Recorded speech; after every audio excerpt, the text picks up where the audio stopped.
नमस्कार प्रेक्षकांनो, स्वागत आहे आपल्या या यूट्यूब चॅनलवर. तर आता इकडे इंद्रा जो असतो तो आता इकडे यांना जेवणाची रूल सांगतो. म्हणजेच की इकडे इंद्रा आणि आबा दोघंही आपापल्या बायकोच्या बाजूला बसून जेवणार. आता असं म्हटल्याबरोबर इकडे इकडे मालती बोलते, हे काय आहे इंद्रा? आता असं म्हटल्याबरोबर इकडे तो बोलतो, हे काय आहे म्हणजे? अगं माहिती आहे का तुला? अगं असं ना एका बाजूला बसून म्हणजे नवरा बायकोनी सोबत सोबत बसून जर जेवलं ना तर प्रेम वाटतं. हो की नाही ग राणी? आता असं म्हटल्याबरोबर एकदम तिला असते. हा तिकडे त्यावर तो सांगतो की दुसरा रूल, आपण एकाच ताटात जेवायचं. आता असं म्हटल्याबरोबर इकडे आबा बोलतात, हो हे कन्फर्म आहे. आता असं म्हटल्याबरोबर इकडे मालती बोलते, नाही नाही काही पण झालं ना मी असं वगैरे काही करणार नाही.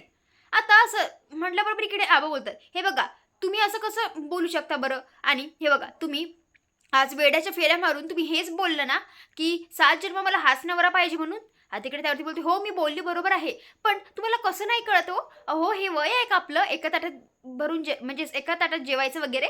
त्यावर तिकडे ती लाजत असते. इकडे राणी सुद्धा त्यावर तिकडे आबा बोलतात, हे बघा मला तरी काही माहिती नाही, जर जेवायचं असेल तर आपण एकाच ताटात जेवायचं. आता असं म्हटल्याबरोबर इकडे ती याला सुद्धा तयार होती. आता इकडे दोघंही म्हणजे सध्या इकडे आपापल्या बायकोजवळ बसतात आणि मस्तपैकी आता इकडे जेवायला सुरुवात करतात. त्याआधी आता इकडे आबा बोलतात की हे बघा मी तुम्हाला भरवणार, तुम्ही मला भरवायचं. त्यावर तिकडे इंद्रा सुद्धा हेच बोलतो. आता इकडे हे सगळं बघून इकडे तनिषाला फार राग येत असतो. त्यावर आता इकडे अजित बोलतो, एक मिनिट थांबा थांबा. त्यावर आता इकडे राणी बोलते, आता तुमचं काय राहिलं भाऊजी? त्यावर आता इकडे ती बोलते, अहो थांबा मला फोटो तरी काढू द्या. आता इकडे आबा बोलतात, हो तुम्ही फोटो काढा, पण आधी मी नाव घेणार. आणि इतकं मस्त ते नाव घेतात. आता हे सगळं बघून इकडे सगळेच खुश होतात. आता इकडे एकमेकांना सगळेजण आपापले म्हणजेच नवरा बायको एकमेकांना चारतात घास. आता हे सगळं बघून इकडे तनिषाला फार राग येत असतो. तर आता इकडे मालती तनिषाला बोलते, अगं तनिषा मला तुला एक विचारायचं होतं, तुझं लग्न झालंय का? आता असं म्हटल्याबरोबर इकडे ती नकार देते आणि आता इकडे बोलते की नाही, म्हणजे ना मला असा इंद्रासारखा नवरा अजून मिळालेला नाही. तो किती प्रेम करतो ना त्याच्या बायकोवर. जर कदाचित इंद्रा थोडा त्याने धीर धरला असता, जरा थांबला असता, तर मी त्याच्याशी लग्न केलंच असतं. आता हे सगळं ती सिरियसली बोलत असते, पण आता एकदम सगळेजण तिच्याकडे बघतात. आता हे बघून इकडे ती बोलते की मी मजाक करत होते. आता असं म्हटल्याबरोबर इकडे ती बोलते, बरं आपण जेवायचं का? आता इकडे हे मस्तपैकी जेवण वगैरे करत असतात. आता इकडे यांचं जेवण झाल्यानंतर आता इकडे हे बोलत असतात की खरंच आज खूप छान जेवण झालंय. आणि आता इकडे राणी त्यांची तारीफ वगैरे करत असते. आता इकडे आबा बोलतात की मला राणी माफ कर मला, सॉरी मी तुला विचारलं नाही. अगं तुला खूप लागले का, म्हणजे खूप माशा चावल्यात का? आता असं म्हटल्याबरोबर इकडे ती बोलते, नाही नाही म्हणजे चावल्यात, पण जर इंद्रजित सर वेळेवर आले नसते तर कदाचित जास्त चावल्या असत्या. आता असं म्हटल्याबरोबर इकडे मालती बोलते, हो आपल्या लेकाने जीवाची पर्वा न करता तिला वाचवलंय आणि तिने सुद्धा तिच्या फेऱ्या पूर्ण केल्या स्वतःच्या जीवाची पर्वा न करता. आता असं म्हटल्याबरोबर इकडे आबा बोलतात की असं प्रेम मिळायला सुद्धा नशीब लागतं. आता इकडे असे सगळे आता इकडे राणी आणि इंद्राची तारीफ करत असतात. आता हे पाहून इकडे तनिषा बोलते की एक मिनिट मला इम्पॉर्टंट बोलायचं होतं, कारण तिकडे सगळ्यांना तिच्याकडे लक्ष वेधून घ्यायचं असतं म्हणून. आता इकडे ती बोलते की इंद्रा मी काय म्हणत होते, मला ना ती फॅक्टरी तुझ्या नावावर करायची. आता असं म्हटल्याबरोबर इकडे ती बोलते, उद्याची उद्या करायची का आपण? त्यावर तिकडे इंद्रा बोलतो, तनिषा मी काय म्हणतोय म्हणजेच आपण ना म्हणजे आई म्हणजेच सगळे मी तुला पैसे जेव्हा परत देईल ना तेव्हा तू माझ्या नावावर कर की, तोपर्यंत तुझ्या नावावर असलं तरी काही फरक पडत नाही. त्यावर तिकडे ती बोलते, हो अरे पण 15 करोड तू मला नाही दिले तरी चालेल, पण तुझ्या नावावर करून घे की, तशी ती तुझीच आहे. आता असं म्हटल्याबरोबर इकडे आबा बोलतात, म्हणजेच तिकडे राणी बोलते की तनिषा मॅडम तुम्ही खरं तर परक्याच आहेत त्यांच्यासाठी, कारण तुमचं मैत्रीचं नातं असलं तरी मैत्रीचं नातं एकीकडे आणि पैशांचा व्यवहार एकीकडे. आता असं म्हटल्याबरोबर इकडे आबा बोलतात की हो तनिषा बरोबर आहे, जोपर्यंत आम्ही तुझे पूर्ण पैसे वापस करत नाही तोपर्यंत तू आमची फॅक्टरी आमच्या नावावर करायची नाही. त्यावर इकडे मालती बोलते, खरंच तू किती मोठी म्हणायची आहे गं, आणि खरंच तू म्हणजे आज इतक्या म्हणजे 15 करोडचा विचार न करता तू हे सगळं करतेस. आजकाल तर सख्खेसुद्धा असं सगळं काही करत नाही.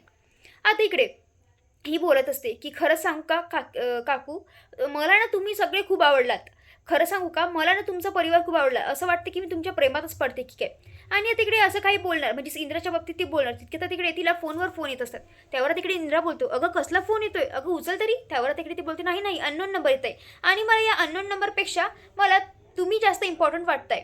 आता असं म्हटल्याबरोबर इकडे ती बोलते म्हणजे तिकडे इंद्रा बोलतो, अगं तनिषा जा, काही इम्पॉर्टंट असेल. आता तिकडे ती फोन घेऊन बाहेर जाते. आता तिकडे जोरजोरात थोडं टेम बोलते, अरे तुला कळत नाही नाही का? मेंदू काही तू गुडघ्यात ठेवलाय का?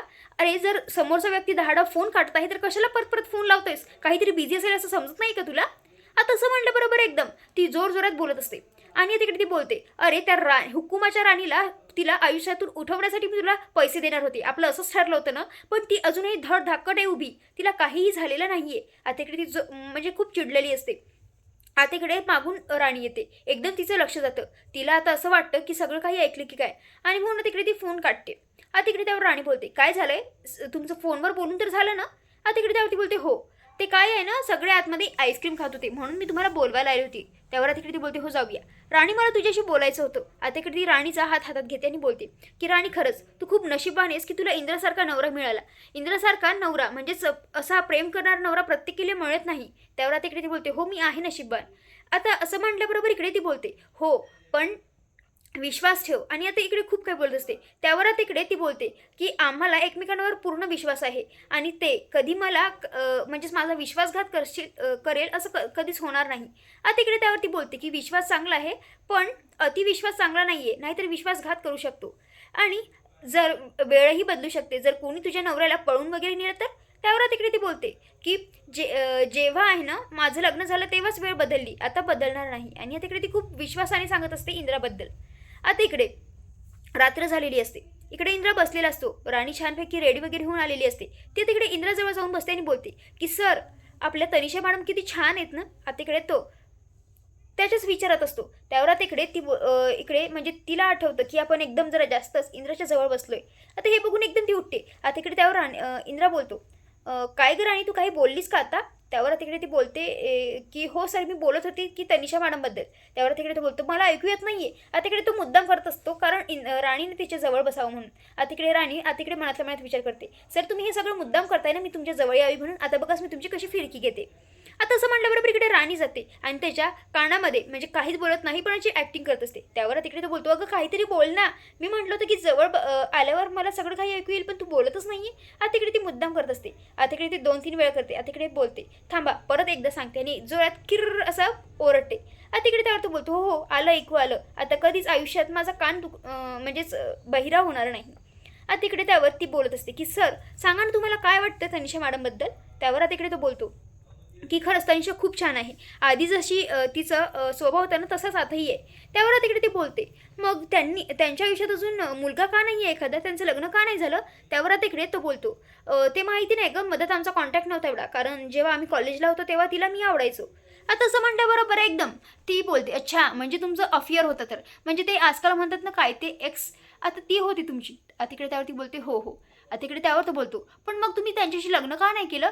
त्यावर तिकडे बोलतो, माझा फोकस क्लिअर होता ना, MD बनायचं होतं आणि मी म्हणून तिला कधी भावच दिला नाही.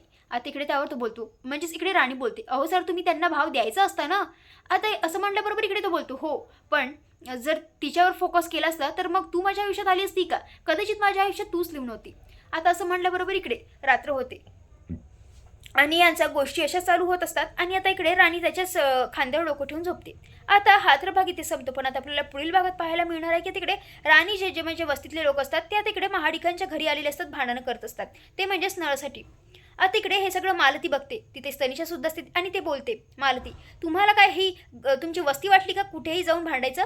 आणि आता इकडे ती राणीला जोरजोरात ओरडते आणि बोलते, ए राणी तुला मी आधी सांगते हे सगळं आहे ना हे तिकडेच ठेवायचं. आता इकडे राणी म्हणजे मालती जी असते ती राणीला तनिषा समोर रागवते आणि इतकंच नाही तर तिकडे आतमध्ये तनिषा सुद्धा मालतीला राणीच्या विरोधात भडकावत असते. तर आता प्रेक्षकांनो तुम्हाला काय वाटतंय आता या सगळ्यांनंतर काय होणार नक्की कमेंट करून कळवा. धन्यवाद.